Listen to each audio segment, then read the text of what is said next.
আজ প্রায় 6 থেকে 7 মাস পর তোমাদেরকে ভিডিও শেয়ার করছি।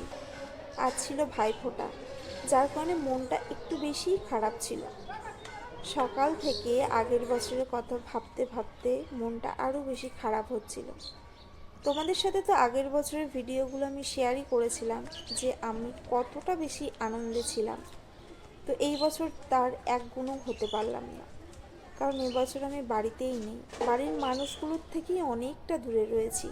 আনন্দ করা তো হয়তো আমি গুণে বলতে পারবো যে এত বড় হয়ে গেছি আমি কতবার ফোঁটা দিইনি।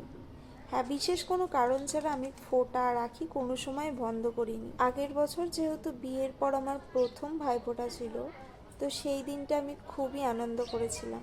আর সেই ভিডিও তোমাদের সাথে আমি অনেক শেয়ার করেছি। সকাল থেকে কি তড়িঘড়ি করে রান্না করার আয়োজন, সাথে অবশ্যই আমার শ্বশুরবাড়ির সবাই ছিল, শাশুড়িমা থেকে শুরু করে সবাই। তার থেকে বড় কথা কি বলো তো, এই যে এক হওয়া ব্যাপারটা না সবসময় হয়ে ওঠে না, কারণ সারা বছরই সবাই সবার কাজে থাকে। কেউ কিন্তু সময় দিতে পারে না সবাইকে সঠিক টাইম মতো। কিন্তু এই ভাইফোঁটা, রাখি এগুলো হলে না, সত্যি বলছি, আমার দাদা ভাই সবাই কিন্তু অপেক্ষা করে থাকে।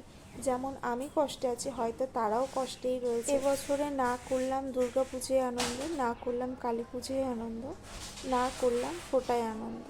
সেজন্য মন মেজাজ খুবই খারাপ।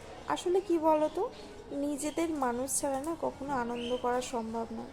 তুমি যতই চেষ্টা করো না কেন যে একা করবে, একা থাকবে, একা খাবে, সেটা কখনোই আনন্দটা পাবে না। হ্যাঁ, হয়তো তুমি কিছু সময়ের জন্য খুব ভালো মনে হবে, কিন্তু কিছুদিন বাদে গিয়ে তোমাকে একাকিত্ব ঘিরে ধরবে। দুদিন ধরে তাও আমি নিজেকে মানিয়ে নিচ্ছিলাম যে না, হয়তো আমি যেতে পারবো না, হয়তো এখন আমার সিচুয়েশান নেই, সেই জন্য আমি যেতে পারছি না। বাট হ্যাঁ, সামনের বছর অবশ্যই যাব।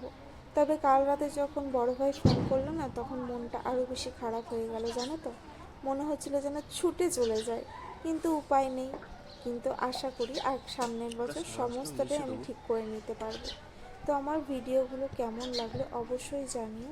আর হ্যাঁ, যারা চ্যানেলটায় নতুন আছে তারা প্লিজ আমার চ্যানেলটাকে সাবস্ক্রাইব করে দিও। ততক্ষণের জন্য টাটা, দেখা হচ্ছে আবারও নতুন একটা মিনি ব্লগে। বাই।